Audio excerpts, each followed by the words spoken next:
Yep. Okay, perfect. All righty. Well, everybody, welcome to another episode of One Plus One, your place for inconvenient truth telling and myth busting.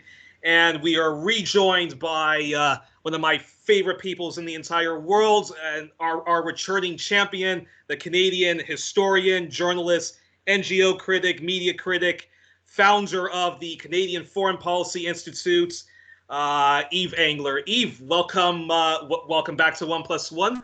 Thanks a lot for having me. Uh, well, you know me, Yves. Always a pleasure. And actually, Yves, just before we start, we're having camera problems again. I think you need to move. Sorry, yeah. I have it on a thing that I'm. Yep. Oh, yeah, okay. All right, that's perfect. All righty. Well, Yves. Okay. Because we're short on time today, let's just get right into it. There are two very somber anniversaries happening today. There's we have the 9/11 that happened in Chile about how many years ago? I think 47 years ago was the what was the 9/11 that happened in Chile, right? Yep. 47 years ago today. Yeah, the Anglo-American coup against the democratically elected Salvador Allende, and we have, of course, the 9/11 that happened in 2001, and I think we're coming down to almost 19 years or 20 years now since that tragedy. And I guess 19th anniversary this year. So. Okay, all right, so I wanted to talk about those two anniversaries briefly then, because I want to talk about the Green Party debate on foreign policy that your organization co-hosted with Rabble. So okay, so let's first talk about Chile and we all know that about the Anglo-American coup that happened in Chile.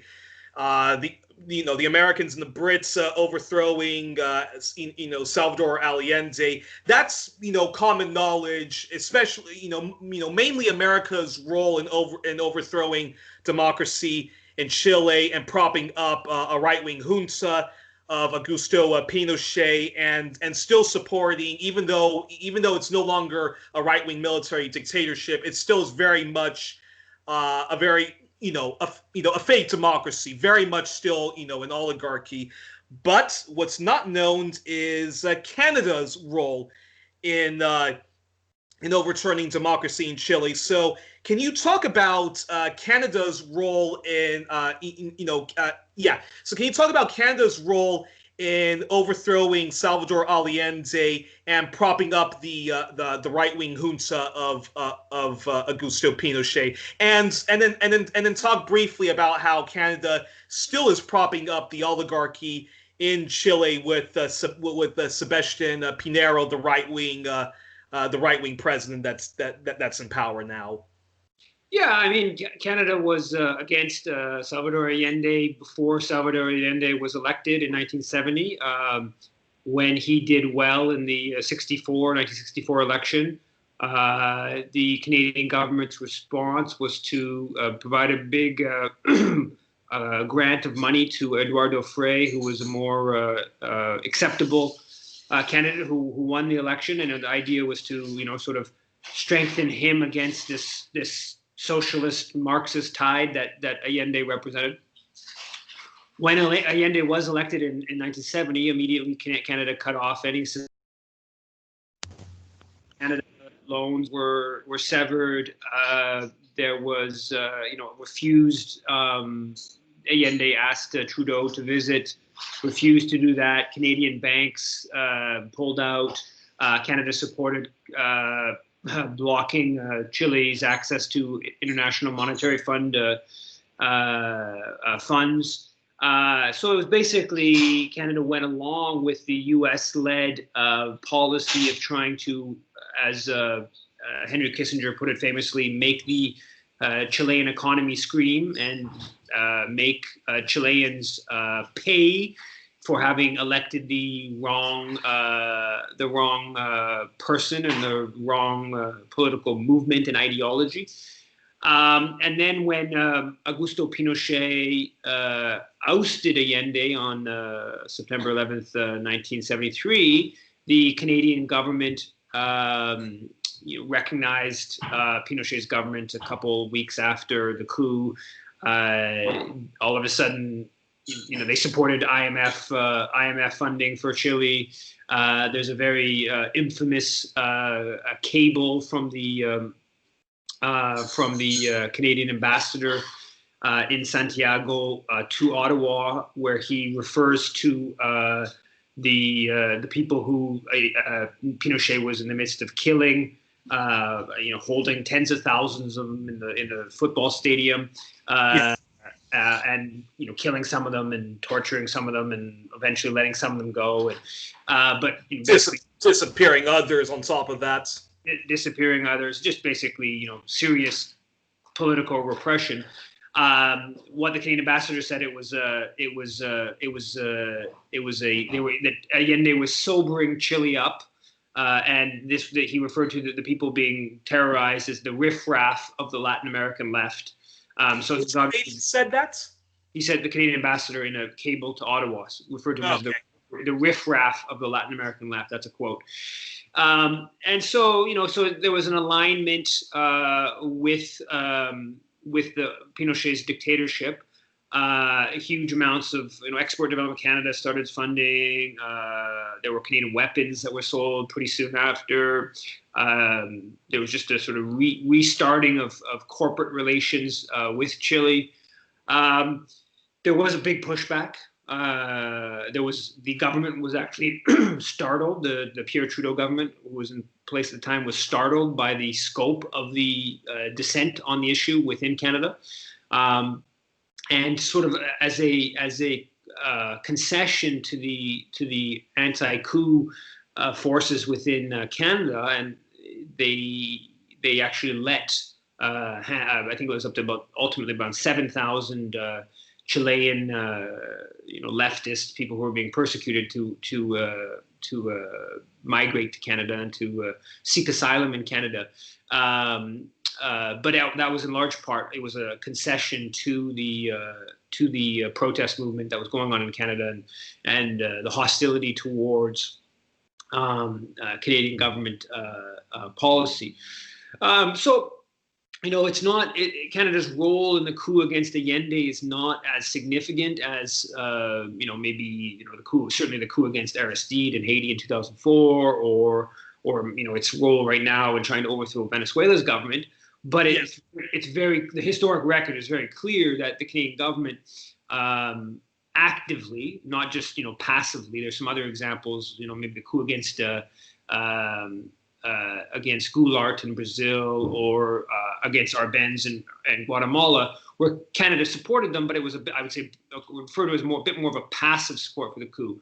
The coup in Chile was not the most active Canadian involvement, but was clear that Canada, going back years in advance and at the moment of the coup and subsequently, very much aligned with the overthrow of democracy and the implementation of a dictatorship that killed thousands, that stayed in power formally for 17 years, that set up the economic system, the neoliberal social policy system that Chile, to a large extent, you see major protests. Certainly before the pandemic, there were massive protests in Chile, and those protests, in large part, are calling for a change to the constitution that Pinochet had adopted, and basically the the constitutionalization, essentially, of inequality, of neoliberalism, and right to today, you see Justin Trudeau, the son of Pierre Trudeau, aligning with Piñera in the context of these protests. A number of examples where, amidst these early on in the protest movement, Justin Trudeau, had conversations with Piñera. Says nothing about the violence that had taken place, a couple dozen people killed. Says nothing about the protests. wants to talk about Venezuela with Pinera. So it's not a huge amount of Canadian engagement, but it's clear that they're not in favor of the popular protests, and of course there's billions of dollars in Canadian investment in Peru or in Chile, in the mining sector, in infrastructure, banking. Those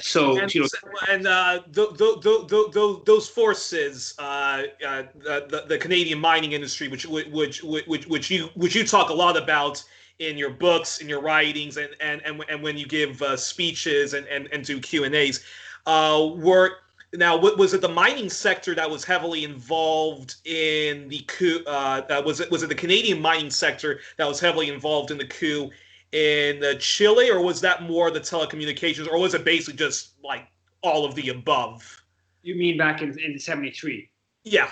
Yeah, I don't think there was huge. There were Canadian banks. I don't know to exact what scope that withdrew from Chile. I don't think there was a huge Canadian corporate element behind the coup. I think this was more a mix of Pierre Trudeau going along with the U.S.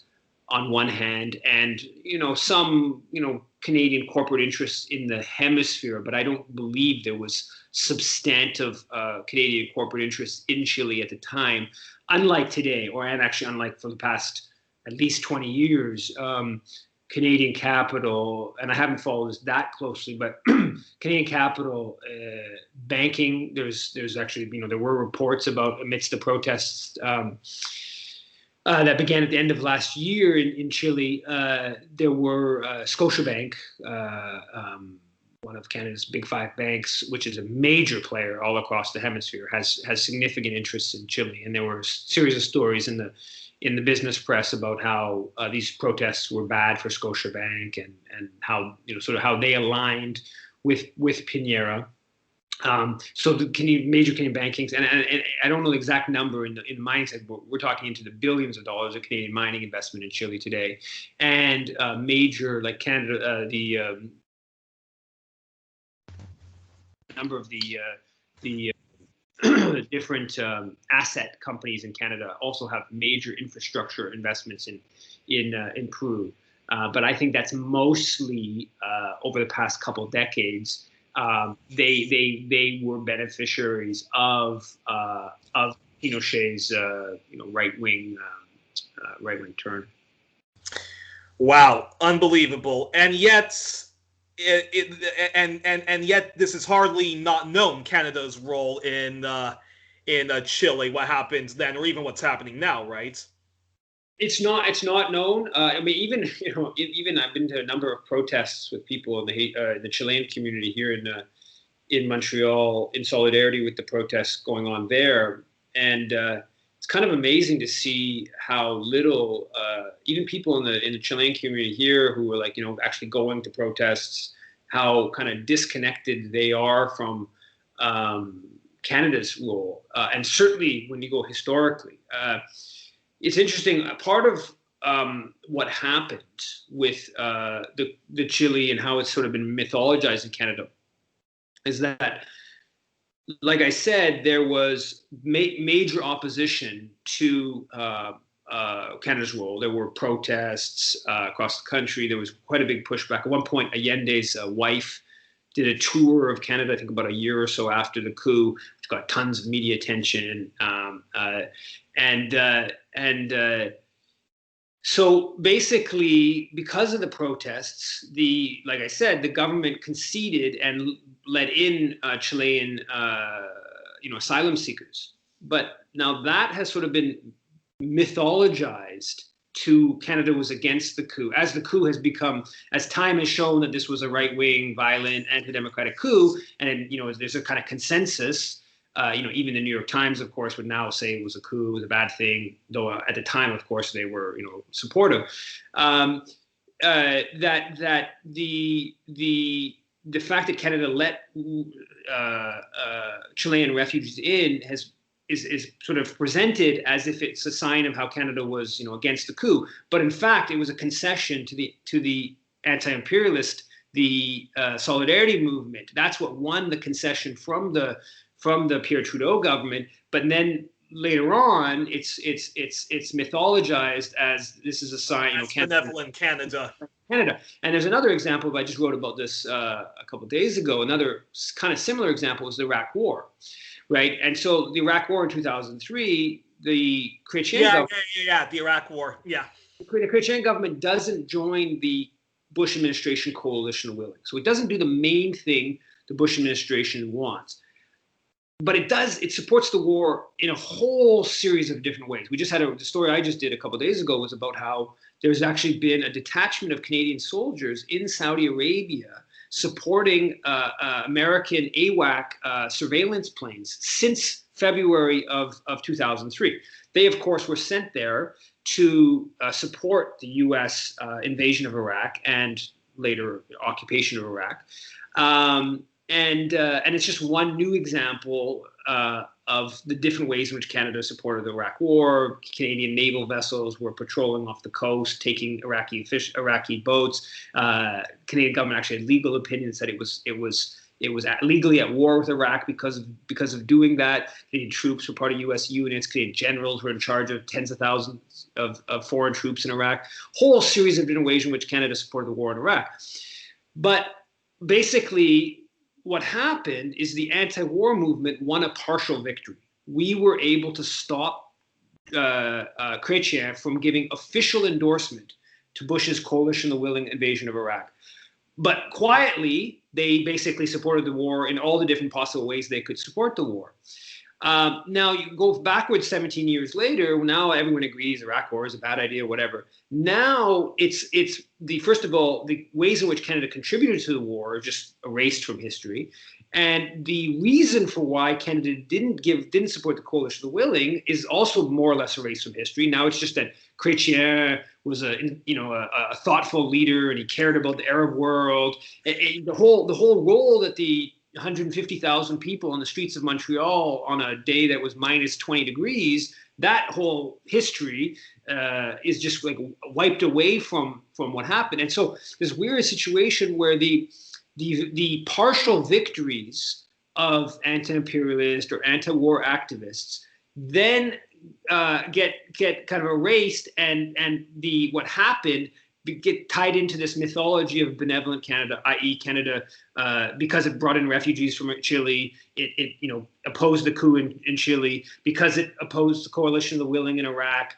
it was just benevolent Canada. Didn't right. So there's it's one element of how the strength of the mythology of benevolent Canada is so powerful that the propaganda system is able to basically incorporate in these complicated Canadian involvement or lack thereof involvement in imperial crimes, and make it just a sign of benevolent Canada. And before we talk briefly about the other 9/11 and Canada's role in Afghanistan. Just going back to what you were saying, but certainly, the people, the Chilean solidarity protesters in Canada, who were protesting and campaigned to at least allow political refugees and others to come into the country. But there must be enough of those people alive when at the protests they say to Chileans, "Hey, it's because of us that." Not because of benevolent Canada, but do so many of those people also believe so strongly in benevolence Canada? We're the good version of the U.S. We're the nice cousins to the British Empire. That they're willing to even concede that it was not even the people power protests that do this. That it's just our nice politicians, no matter from the Liberal progressive conservatives to NCP that listen to our protests and that they're willing to concede that, into the propaganda of benevolent Canada. Yeah, I mean, I think there's two parts to that. First of all, people who get asylum in contexts like that, they're just happy to have gotten asylum. And so they're just like happy that the government opened the doors to let them in. And so that there's a totally sensible sort of positive feeling to having been given some safe haven in the context of a really terrible situation. But of course, there were most of those who were given asylum, I believe the number was like 7,000 in I don't know exactly what the period is, but in the year or a couple of years after the coup. Most of them obviously understood at one point that the reason that they received that asylum was because there was dissent within Canada towards what was going on. But where the propaganda system, where the power of it gets seen is that with time, as either those individuals, are no longer with us, or they just, the memory gets more and more distant. If they just hear, over and over again, benevolent Canada, they just hear over and over again that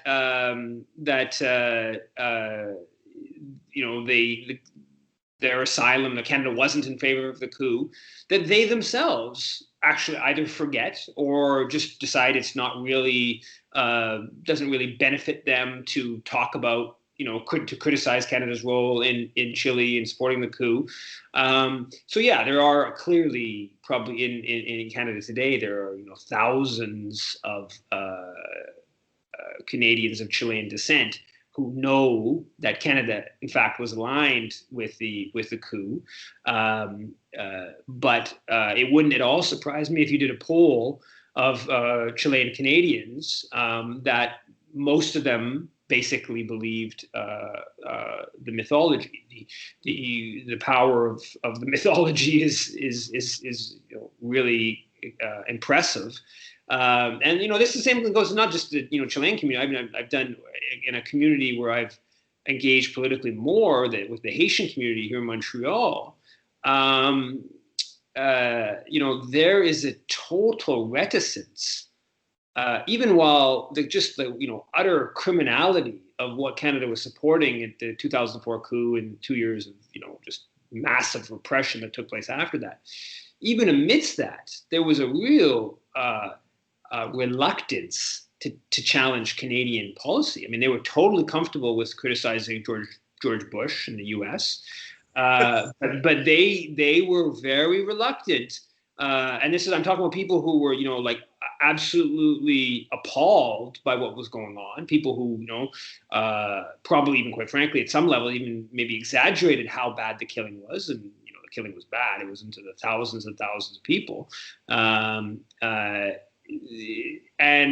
But they didn't want to go at Canada, and there's all kinds of reasons for that. I mean, in the Haitian community, probably more vulnerable than the Chilean community. There's they feel racism, and they want to sort of keep their head down at that level, a certain degree of fear, and it's especially in that case because the people who were really opposed to the coup in the Haitian community tended to be older, tended to be more working class, tended to be poorer and more distant from power, or the intellectual class of the Haitian community in Montreal very much supported the coup. So it was very much the working class people who already felt a certain degree of vulnerability.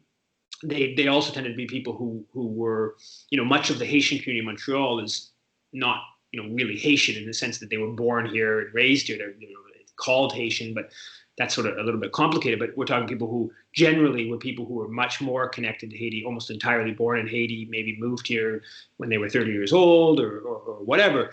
But yeah, they didn't want to take on Canada. And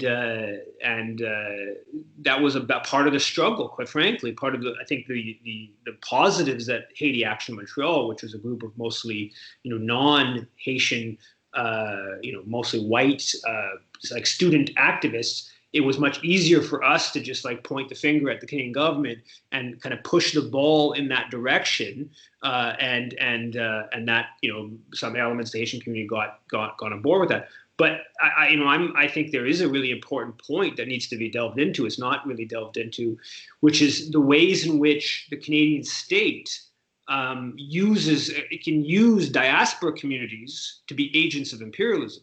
Right, there's a conception that the Haitian community would be against Canadian imperialism in Haiti, and there's no doubt that there's far higher rates of hostility to Canadian imperialism in Haiti within the Haitian community than there is in the broader public. There's no doubt about that.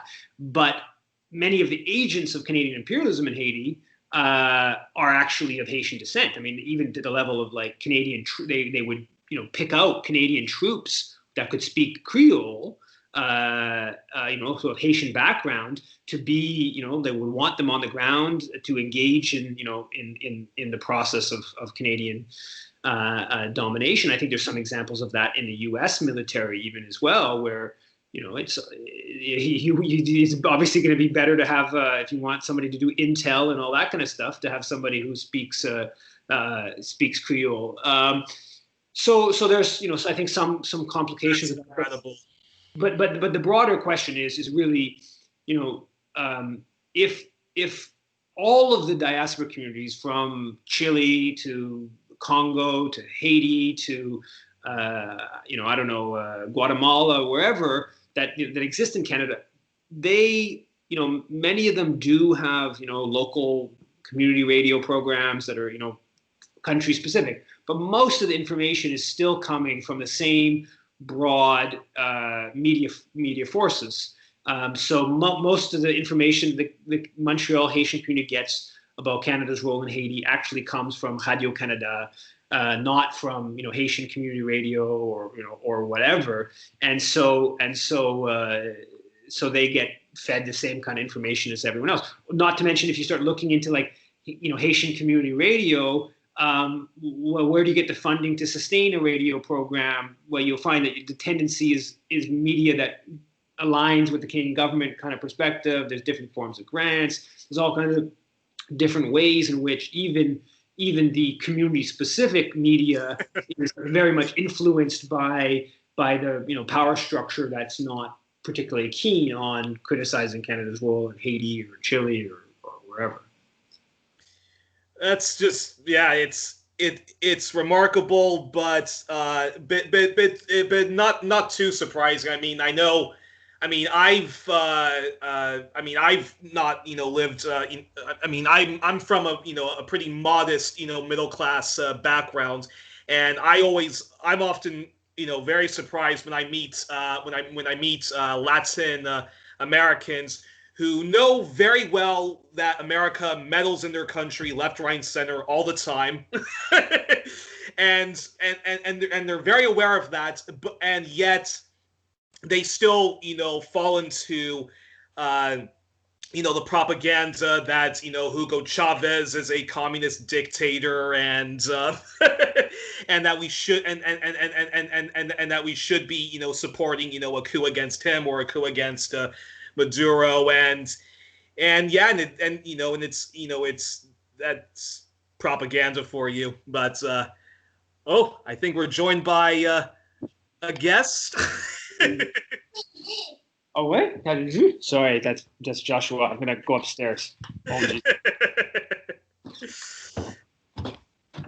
Alrighty, that means that we're gonna have to. Okay, we're gonna. I'll try to wrap it up more discreetly then. No, we can go on for a bit. Okay, no problem. All right, then all right, then before we get to the Green Party of Canada, before we get to the Green Party of Canada's debate on foreign policy, then let's talk briefly then about Afghanistan, because of course the other 9/11 that happened about 19 years ago, that terrible terrorist attack that happened in New York, which which sadly, the tragedy of that was used to push for the invasion of Afghanistan, Iraq, and all of the other crimes against humanity that we see in Libya, Syria, and the coup in Sudan and more. And so, briefly, what are some of your reflections on that? And can you make the anti-imperial case for why people should have been opposed to the invasion of Afghanistan, and why, in your opinion, we actually should leave Afghanistan? Because Afghanistan is often painted as the good war because, well, there was a terrorist attack that happened in the U.S., so therefore the U.S. should have gone after Afghanistan because the Taliban was, harboring bin Laden and all of that jazz. But can you make the anti-imperial case why there should still be ongoing protests against against the NATO occupation of Afghanistan? Yeah, well, I mean, my understanding is that the Taliban even basically offered to give up bin Laden to the Americans if they provided evidence of his, responsibility. And Washington basically says, no, we're the boss here. Either they didn't have the evidence, or they just wanted to make a point that they wouldn't possibly concede anything. And I think they clearly just wanted a war. To look tough because military companies like war, to strengthen U.S. position in not far away from Russia. The different geostrategic interests. But I think that I don't think that. I think you don't have to even make an anti-imperialist argument against the war in Afghanistan. I think the anti-imperialist argument is clear, which is that it's not the right of Washington and allies to determine politics elsewhere, and it's certainly not their right to just invade countries because they see fit. But I think just at its own level, I mean, the war in Afghanistan, occupation of Afghanistan, has been a disaster. In that the Taliban is basically as strong today as it was 19 years ago, and a whole lot of violence that has taken place. I think that the Canadian government was totally involved in the war in Afghanistan right from the get-go. Canadian Special Forces that were dispatched to Afghanistan that were assassinating people alongside American troops, and then at one point there was around, I guess the high point was almost 4,000 Canadian troops in Afghanistan. But for years, Canada was right at the forefront of that. And I just from every level, right? Like clearly there needs to be negotiation. At this point, the Taliban is not even viewed as, because Americans have just created such instability, such hatred, such violence across not just Afghanistan but the whole Middle East. Now the Taliban is viewed as sort of like moderate compared to some of them like ISIL kind of forces that have now been unleashed in Afghanistan.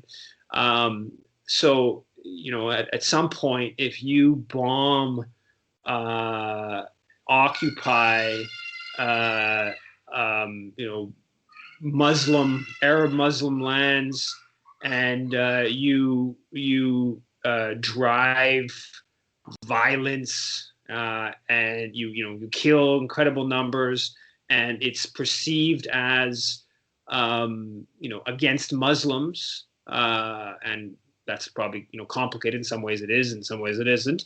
The fact that the reaction to that is religiosity and is brutality in the name of religiosity isn't, I think, that surprising. And I think that's in big picture what's happened since the 9/11 attacks in the U.S., which is that there's been a just incredible violence unleashed in the Middle East and in Afghanistan, and the reaction has been from sort of anti-imperial forces. The reaction has been a very, very brutal response, and so right until today, Afghanistan is just there's killings of bomb attacks that kill a dozen people here, a dozen people there, kind of all the time. It's not always Americans that are engaged in that, but it's an outgrowth of their the violence that they have stoked in the country. And so yeah, I mean, I think that it just needs to end. I mean, bring the troops home and move towards ending the violence. And one then one last question I wanted to ask about Afghanistan is, did Canada support exporting radical Sunni Wahhabi terrorists into Afghanistan? Like, did Canada support the Mujahedeen like the Americans and the British did back in the 70s and 80s to stick it to the Soviet Union and to undermine the very far left government that was that was in place at the time? I don't think it in any substantive level. I think there was passive support. There was going along with American and British support. I don't think it was at a substantive level. I mean, Canada has been tied in with the monarchy in Saudi Arabia for a long time, and of course, the monarchy in Saudi Arabia was a huge funder of the Mujahedeen in Afghanistan, and Canada was a competitor of the Soviets, and so was supportive of that. It's not an issue that I've delved into very in-depthly, but I know there was sort of tacit Canadian support for that policy. And do you think that the war in Afghanistan is mainly about mining and whatever dodgy oil pipeline that's probably taking place there, as opposed to all of the other stuff, like we're there to actually fight against reaction against the reactionary Taliban and all that all that stuff? Well, I think clearly the objective is not to fight against the reactionary Taliban when we're more than happy with the reactionary Taliban in power in Saudi Arabia or whatever. So that's not the motivation. I don't really buy that. I mean, I think that there's no doubt there's corporate interests that would like to get a piece. There's Canadian mining companies that have been sniffing around Afghanistan and have had some ambitions, and of course, some pipeline projects that are, have both money to be made from and also geostrategic objectives. But I think the war in Afghanistan, to a large extent, is just, it was a war. It was a reaction to 9/11. That the Bush administration. It was. They could sell it. They could sell. We go to war. There was some degree of desire for some sort of response, and there's always military companies. The military itself generally is happy to have wars, and then you get into a situation where it just sort of takes on a life of its own. Really, as wild as that sounds, I think that it's really. That's kind of, it's war for the sake of war, really, at some level, and occupation for the sake of occupation. And so when the American military dispatches troops places, it's very hard to get them out of there. There's always a strategic rationale for being somewhere. There's always a security rationale that you can find for being somewhere. Obviously, the justification is not that difficult, where the Taliban is not, they're not particularly nice guys. There's lots to find, to criticize. their political ideology, or their ways of governing. But I don't think it's some there's particular major corporate interests that are beyond at the military level that are really driving the war. All righty, and then the last thing I wanted to talk about with you then is let's talk about the Green Party debate, which your organization, the Canadian Foreign Policy Institute, co-hosted with Rabble.ca.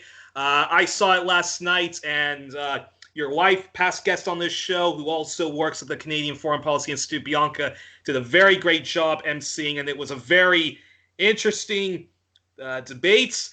And the reason why I'm laughing is because I was so depressed with so much of what was uttered by so many of the candidates.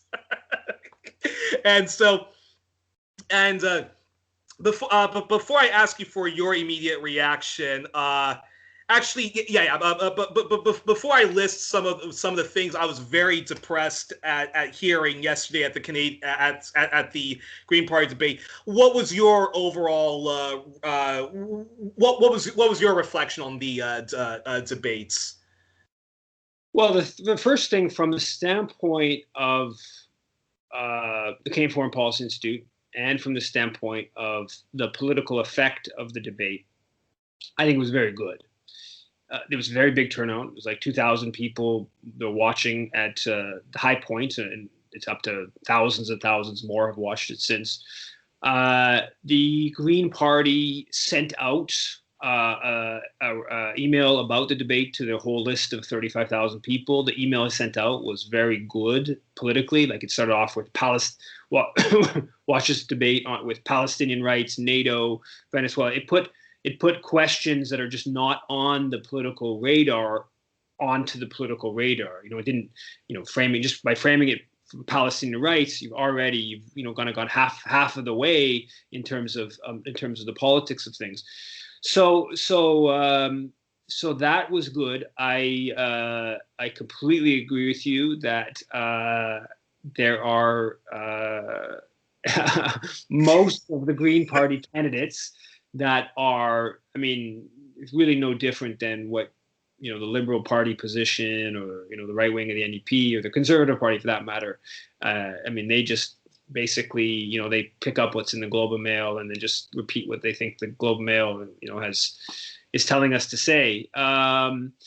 So that's obviously depressing. It's not surprising to me. I think that also I just should say that just having this, I think that we think this is the first time ever there's been a Green Party foreign policy debate. So just to have a foreign policy debate is some positive step of saying, hey, foreign policy is important enough to be debated, and let's hear the divergence of opinion. Like in the, I think Bianca mentioned this in the intro, but there was 2 pages in the 82-page Green Party electoral platform. The last 2 pages dealt with foreign policy and election from last year. So they very much put it aside. Now you get into all the different. I also thought, from the standpoint of Dimitri Lascaris, who I support his bid to lead the party. I think the debate showed without a doubt that he was way more knowledgeable, has obviously, in my opinion, way better positions on these issues. I completely agree with you. If ever people were in doubt about Dimitri compared to the other candidates, and I'm just putting aside domestic issues, but when it comes to foreign policy, there was no doubt that Dimitri, to me, was the clear winner, and again, I hope he becomes leader of the Green Party. Yeah. So and I think, like, I saw a whole bunch of left-wing people before the debate saying, hey, Dimitri's going to win this debate by hands down, and And before I was a little bit, the nature of the debate format. It's difficult to really shine. It's there's 8 candidates. There's all kinds of reasons why I was a little bit skeptical of that. I was taken aback by the extent to which I thought he was better than the opponents, and that seems to be what a lot of the commentary online is also saying. I mean, obviously, my Facebook or Twitter or whatever tends to be people who are supportive of Dmitry, but I think that's a pretty strong opinion. One thing, I mean, there's many different issues that got brought up that could be delved into. One thing I was talking to Bianca about that was really striking, and I think that tells you about just how kind of confused people are about Canada's place in the world, was on the question of climate. Okay, so this is an issue. We're not, maybe mining or China or Venezuela. These aren't issues that some of these Green candidates are, spending that much time thinking about or whatever. But climate is one that is, supposed to be right at the top. I was taken aback by a number of comments by the panelists that said that China is this massive emitter of CO2 or greenhouse gas emissions. Now, obviously, that's true. But China is also the biggest country in the world. So it's only natural that the most people would be emitting the most amount of greenhouse gases. And there was comments made that acted like, China may have like higher per capita greenhouse gas emissions than Canada. And one point said, Canada only emits 2% of the world's greenhouse gas emissions. Well, Canada is 0.5% of the world's population. So you're saying that, Canada is 4 times the global average of greenhouse gas emissions. And so basically, there's such a lack of international understanding of even the issue that is their core issue, that has a clear international dimension. I mean, you can't deal with climate change without an international dimension, and still there's sort of like this level of like ignorance, and I don't know if it's be a question of being scared. I mean, one of the questions that dealt with it asked basically, is Canada's pro-tar sands, high per capita carbon emissions, is it anti-black? Because Canadian per capita emissions are tens, even 100 times more than many African countries. And so, basically trying to delve at, can you frame it from that lens? And none of them said no, that there was there wasn't this sort of intense inequity between the, primary greenhouse gas emitting countries in the north or former colonizing countries. But also none of them would actually really answer the question per se. So I mean, it's I think those kind of things are telling. So there was lots not to like about the debate. I think politically, debate was very very useful. It clearly got into deep layers of the Green Party, people who were not generally paying attention to foreign policy issues. It showed some clear ideological differences between the candidates, and the candidate I support, I think, won. So across the board, it was quite good politically. Yeah, I mean, I'll just mention some of my. Sorry about that. I'll just mention some of the things I was shocked when I was listening to the debates. The anti-China hysteria was quite remarkable, and I'm not fond of the current Chinese government, and I think Taiwan should be left alone, and there are legitimate grievances to the protest that's happening in Hong Kong. However, the protests that are happening in Hong Kong are mostly completely funded by the National Endowment of Democracy, and the level of anti-Chinese hysteria. I mean, basically, most of the members of the Green Party were all advocating for the pivot to Asia, and they were advocating for what the Trudeau government's not been willing to do, which was to sanction, Magnitsky Act sanctions against Chinese officials. No, they were.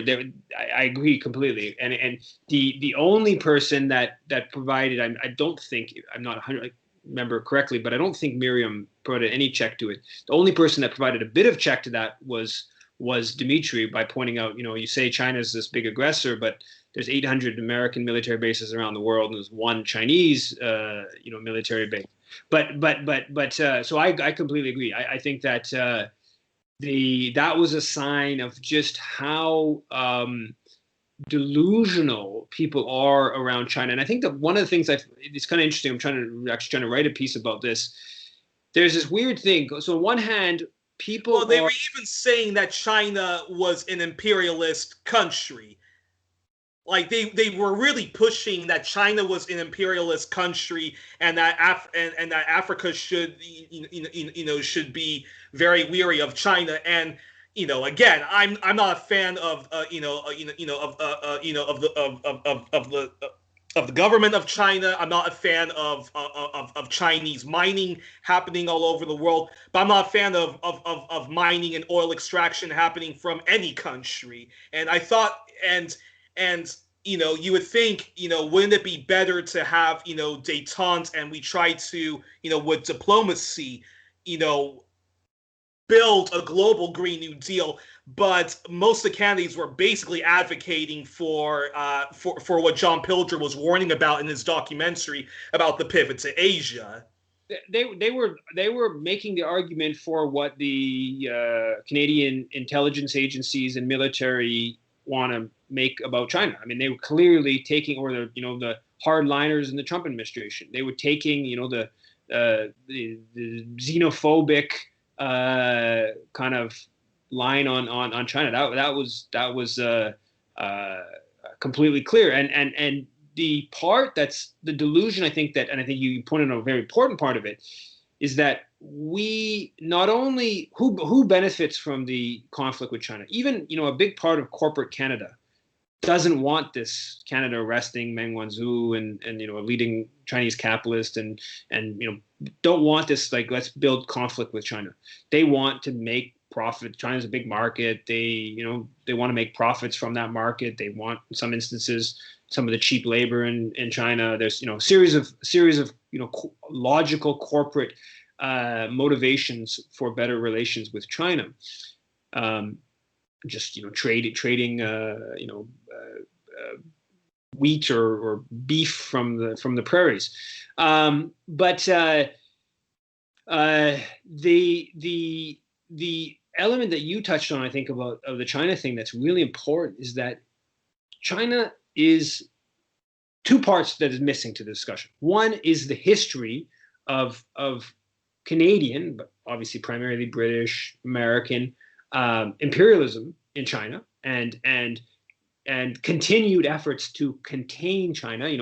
The fact that there are tens of thousands of U.S. troops and a small number of Canadian troops in South Korea, is partly because of China and trying to contain China. The fact there are naval vessels, Canadian-American naval vessels patrolling around China is, to contain China. The fact that Canada is willing to sell nuclear materials to India is partly they want to support India against China. There's a whole series of things that Canada is doing that are about trying to contain, to weaken China. Now, that's just left out of the picture by these, the militarist security establishment kind of perspective on China that many of the Green Party candidates, basically all the Green Party candidates, were articulating. The other part, which is the one that you touched on, I think indirectly, which is that we aren't going backwards. China has broken free from Western domination, right? Yes, you can contain it. Yes, you can weaken its rise. You can do things to weaken, but you're not going backwards. Maybe over the long term, theoretically, you could go backwards, but in the short, medium term, China has broken free. It's too powerful to really go backwards to the divided up country, that century of humiliation of European dominance. And we have much more important pressing issues, which most particularly dealing with the climate emergency. So we can't be having conflict, more and more open conflict between the U.S.-led bloc and China, because you ain't going to have any success on dealing. I mean, we're already probably not going to have success on dealing with the climate emergency, but you're just making your odds even less by stoking conflict. So from the standpoint of Greens and people who should be, that should be, always top of mind when thinking about, issues, it's just startling to see just how non-internationalist they are, and non-serious, quite frankly, from the standpoint of fighting even the climate emergency. Because again, who is the primary beneficiary of conflict with China? The military, intelligence agencies, and quite frankly, a xenophobic kind of ideology. That's what's driving this, and clearly much of the Green Party, certainly the candidates at least, are very much on board for that. Yeah, and then I thought this was also remarkable. The anti-Russia hysteria was also remarkable to listen to. The two comments that really jumped out at me was David Murner was basically advocating for a new Cold War with Russia. Him and Andrew West, and of course NATO. Most of the candidates are all either abstains on NATO or basically propped up NATO, and that goes into the whole mythology of Canadian peacekeeping. And the anti-Russia hysteria was remarkable. And again, they leave out an important thing. You may not like that Crimea chose to be married back into Russia, but the reason why that happened was because there was a coup. And again, you don't have to be a fan of I think it was Viktor Yanukovych, who was the leader of Ukraine that was ousted in that Western NATO-backed coup, right? Yeah, for sure. That was completely omitted. The fact that there was a coup against this, against this president, and again, it doesn't matter whether he was a corrupt leader or not, but he was democratically elected, and there was a coup against him, filled with a bunch of right-wing, ultra, nationalists, neo-Nazis that are, that ousted him, and that's why the people of Crimea said, "Okay, we don't want to be in Ukraine anymore. We want to be in Russia." What was your thoughts on that? Yeah, I missed some little parts of the debate, but I wasn't as startled by the anti-Russia stuff as the China, because the China question was just like one after another directly on China. I heard a couple comments about Russia coming from the north and how we have to be protecting the north, and that was Glenn Murray, who basically was advocating for a military confrontation with Russia, and that goes into a whole nother topic about the Arctic and so forth. But again, I was just flabbergasted that really we're war. At one point, I heard a number. He named a number. I think he said like 300. Russia spending $300 million on something to like help take the Arctic. But Canada's spending $60 billion on new naval vessels. Right? Canada's military spending is not even that. It's like half of Russia's military spending. Russia, of course, is 5-6 times the population of Canada. So yeah, I mean that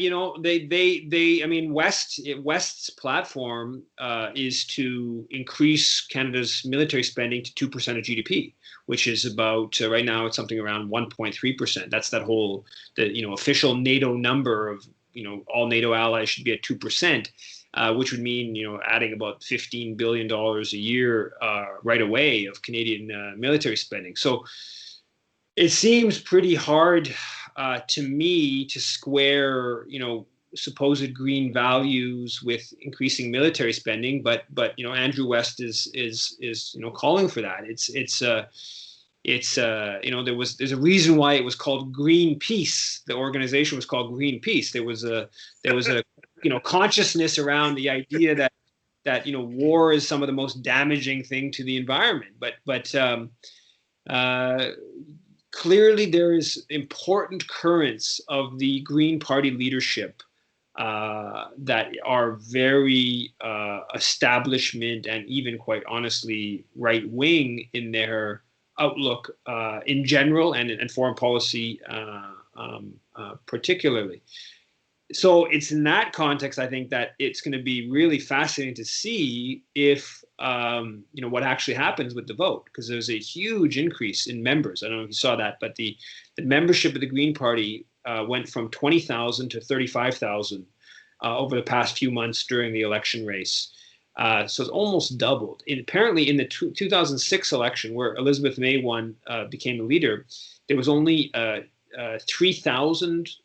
3,400 or something like that, 3,000 and some hundreds that voted. So now, obviously not all 35,000 will vote, but probably at least half of the 35,000 will vote, and possibly higher. So we're talking about like probably something in the range of 6 or 7 times more Green Party members that will, more people who will vote in this upcoming Green Party election. And it was not clear. It's not clear. This huge increase in members, is that primarily through Dimitri? Is that primarily? I would think certainly thousands of them are, but it's going to be I think quite interesting to see whether how much appetite there is out there for putting forward an eco-socialist, anti-imperialist kind of outlook. And did you see the part of the debate where the moderator Judy Rebnick, is that her name? Yeah, Rebick. Yeah, Judy Rebick. Yeah, where she was asking them, okay, let me get a full screen and answer like this. Do you support that, this, or basically abstaining? In other words, no real opinion. And yeah, and it was basically like, should Canada be building fighter jets? And again, I was shocked at how many said either yes or basically abstain from it. Miriam Haddad and Dimitri, of course, said no, we shouldn't be doing it. And then, of course, the Five Eyes Alliance, which is clearly that's all like the settler colonial states with with Britain at the helm, spying on all of us and dominating the countries. The fact that even that, so many of them either said yes or abstained from it, again, that was shocking. Israel, there was a lot of mental gymnastics on Israel compared to the very quick answers that China needs to be sanctioned and we need to, prepare the war with China. Of course, you would probably be depressed with this. Lester Pearson is God, and evil only started because of Stephen Harper and Justin Trudeau.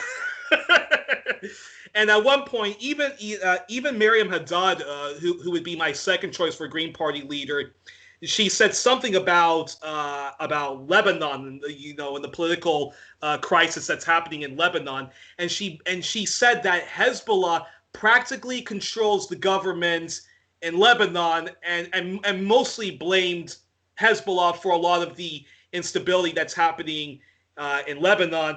But anyone who even does elementary research in Lebanon knows that it's not that Hezbollah is part of the problem, but that it's all of these sectarian rival political gangs, and that was surprising. And she was great on Venezuela and Palestine, but on that issue and sanctioning China and even on Russia, it was more like,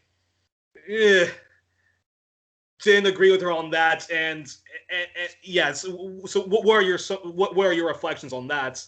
Yeah, I mean, I agree with you. And Miriam was very good on a number of issues, but her question, and when she brought up Hezbollah, that was a reaction to the question on Israel. It seemed not only I disagree with the particulars of her response, but I also didn't even know what that had to do with the actual question that was asked. But yeah, I mean, I think that there's a lot of it reminds you of the confusion that there is. I mean, in the case of Hezbollah specifically, I mean, Hezbollah, as an atheist, I'm obviously not so excited by the party of God. But Hezbollah is a reaction to something, and it's a reaction to brutal Israeli occupation, and Hezbollah has, for whatever you want to say about elements of their ideology, or quite frankly their governing practices, they have succeeded in driving Israel out of a big chunk of Lebanon, and there's not that many. And they are a democratically elected, body of Lebanon. Now, Lebanon's, how I mean that's a whole nother issue for for a whole nother day. But yeah, Lebanon, it's a sectarian building block. But that said, there are huge swaths of the population that are voting for Lebanon, even though they're an ultra Shia party. But Yeah. And to single them out and to sanction somebody that's part of a very fragile coalition, I just thought that was very stunning coming from Miriam Haddad, who again is very great on Palestine and is very great on Venezuela and Bolivia, but that was very stunning hearing that, and also the fact that Syria was explained as merely just an environmental crisis that led to a civil war, when it's like, no, Syria is the victim of a Western Gulf imperial project to overturn a secular government. And again, you do not have to like Assad, but this is just naked imperialism. And if you don't want the same thing of Iraq and Libya being run by a bunch of rival Islamists chopping each other's heads off, and the gross human rights abuses that's going to happen, then you should be opposed to the Syria war. But again, Syria was merely just explained as just an environmental crisis, which led to this instability. Yeah. I mean, that doesn't at all surprise me that that Green Party candidates would be a combination of ignorant on Syria and be unwilling, even if they did believe differently, be unwilling to call out Canada, U.S., Gulf monarchies' role in Syria. So that's, I mean, there's basically no space in the Canadian media to say anything critical about the Western intervention into Syria. Even when whistleblowers from inside the OPCW, come out with like, no, this is a staged chemical attack. It doesn't even get mentioned in the dominant Canadian media. So there is a very much a one perspective, even though, of course, what's going on in Syria is way more complicated and multifaceted. You have on one hand a father to son, very authoritarian government, but on the other hand you have foreign intervention and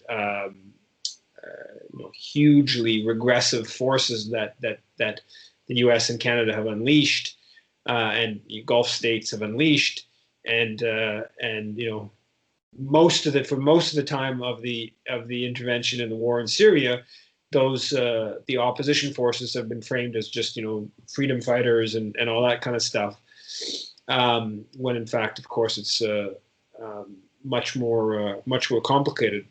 So yeah, the Green. It doesn't surprise me that the Green Party candidates would be, basically take up those kind of those talking points. Then, in closing, because we're going over time, I think in closing, I think sort of in closing, I think we definitely have to hope that Dimitri Lascaris becomes leader. I think there's just no question about it that his vision of eco-socialism and the fact that he's connecting that you cannot be an environmentalist. You cannot be an environmentalist and support any kind of militarism, and so it'll be very interesting to see if he becomes leader. What will be the reaction on just on the entire Canadian spectrum and the Canadian establishment if he becomes leader. But what's your reflection on that? But then also, been listening to the debates. Where do you? All the stuff that we talked about. Does this show that the anti-war and the anti-imperialist movement, which you're a part of in Canada, still has a long way to go in raising consciousness, educating people about the real history of Canada and Canada's real role in the world? And that again, evil did not just start under Stephen Harper and Justin Trudeau, but it is Lester Pearson, and it goes back even before Lester Pearson. Yeah, well, I think first of all, I think Dimitri winning will be quite exciting. I think that it's not that long ago, and maybe 2 years ago, where basically the whole House of Commons condemned him because they claimed, because the pro-Israel lobby claimed he was anti-Semitic. So this would be a huge blow to. By the way, which incident was that? because Dimitri often gets smeared as that. Yes. So he tweeted. It's a long story, but he tweeted about two Liberal MPs, and they tried to take it out of context and say that he was claiming they had a dual loyalty. They were more loyal to Israel than they were to Canada. Anyway, I wrote about it at the time. And then a while after that, Dimitri and I and a couple other people, we interrupted Erwin Kotler's speech at Concordia. And then a couple days later in the House of Commons, there was a motion to basically condemn us and to stand behind Erwin Kotler, who had been, challenged on his anti-Palestinian and Venezuela policies. So the idea that someone who's been, condemned in the House of Commons twice, either kind of directly or indirectly, over the past couple of years, would then become the leader of a party that now has 35,000 members. That would, of course, be a real blow to the pro-Israel lobby. That would be a real blow to the whole foreign policy establishment, and it would also probably scare elements of the NDP. I think it could make life difficult for the NDP, and there would be real fear that much of the left of the NDP might go over to the Greens. At the same time, there may be the Liberals will see that as a good thing in the short term, the weakening of the NDP, and for electoral reasons. The debate clearly shows, as you mentioned, that there is a lot of work for progressive forces on Canadian foreign policy. that what this debate was, though, I think it's a step in that process. It's a step of building a expectation that if you're going to try to lead a major party in Canada, that you got to have a foreign policy. You got to, you're going to be challenged on it. It was an effort, whether it worked out perfectly like that or not, I'm not certain, but certainly went major steps in that way of centering not just Canadian foreign policy, but centering a critical look at Canadian foreign policy. And so the hope is that it's about setting up a sort of, a kind of ecosystem of progressive organizations dealing with different elements of Canadian foreign policy. One thing that a good step in that direction is that the Independent Jewish Voices and Canadians for Justice and Peace in the Middle East did a survey of the different candidates' Middle East policies. That's one of the kind of steps in holding them to the fire a little bit on the different issues. Ideally, there would have been a group that would have been able to do that on their Haiti policy, on their Latin America policy, on their mining policy, on all the different, on anti-war, disarmament, whatever, right?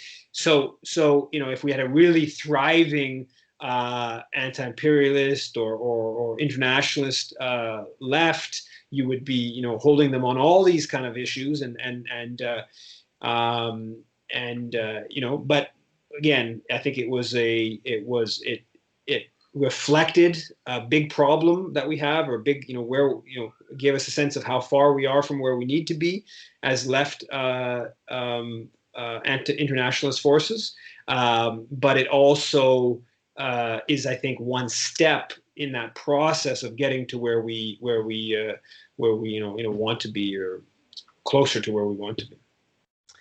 And do you think if Dmitry doesn't become leader, and say hypothetically Miriam Haddad was to become leader of the Green Party, and again, I didn't like some of her responses to some of the questions, but the fact that she is very good on Palestine, Israel, no fighter jets, no to NATO, no to the Five Eyes Alliance. Like, could that because do you think she could be a leader where if you had enough people power movement, Miriam Haddad would be a major step forward for the Green Party. Miriam Haddad has basically no chance of winning, though. Really, realistically, the two main front runners are Annamie Paul and Dmitry, and then I think the second tier are David Murner. Maybe the three. Maybe it's all three of those have a chance. David Murner, Annamie, and Dmitry, and then the next one is Glenn Murray. I don't think that any of the other candidates have any chance of winning. And so realistically, even with the ranked choice voting. Yeah, even with the ranked choice. I mean, if you just look at the fundraising numbers, if you look at some, I mean, the only two candidates that did, my understanding is, did real touring across the country are Dmitry and David Murner. Annamie Paul has a huge fundraising increase it's significant over Dmitry, and it's like 3 times or 4 times what David Murner and Glenn Murray, the next two main candidates, had. And Miriam only barely scraped through to get enough money to be allowed even to be on the ballot. She right until the last day, she was still having to fundraise to get enough. I think it was $30,000 cutoff to be able to get onto the ballot. Oh, wow. So yeah, so it's I think it's really, realistically, the only sort of left candidate, only candidate that would shake things up is Dmitry, and it's I think going to be at best I'd say he's got a third chance of winning, so he's got a realistic chance. But I mean, Annamie Paul winning, okay, that would be the first Black woman leader of a party. Her politics are not good at all. David Murner and Glenn Murray, the two other ones, I mean, there's nothing it's literally, they're just one of them's a former Liberal. I mean, both of them are former Liberal. One's a former provincial Liberal, one's a former federal Liberal. There's just nothing at all interesting about what would be the point. What's the point of the Green Party?